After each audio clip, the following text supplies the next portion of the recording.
Nós estamos na área aqui do Sítio das Bromélias, em Cantagalo. Pra vocês verem. Olha que árvore interessante, é pinha. Agora eu vou filmar para você aqui uma cachoeirinha que tem aqui na estrada da propriedade. Ó. Que lindo, nós viemos só visitar, ou só conhecer mesmo. Um pequeno poço aqui. Olha os bambus, uma matinha nativa, né? Aí ele...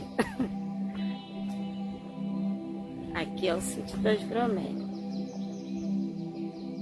A gente só veio mesmo conhecer o lugar que a gente está mapeando a região. Vou tomar mais aqui para vocês.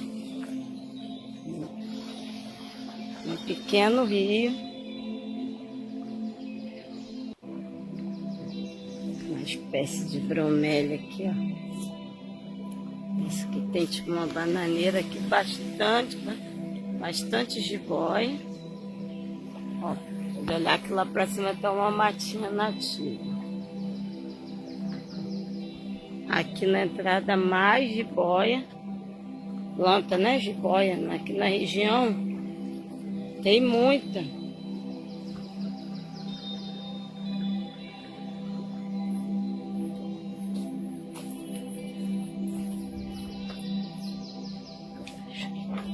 Filmando o caminho. Tem um camisinho, um coqueiral, bambuzinho tem bastante. Ó, aqui é bem bonito, bem legal. Ó, que lugar lindo também. Não sei se isso aqui faz parte. Nessa região aqui de Cantagalo tem muito lugar bonito, muita pousada,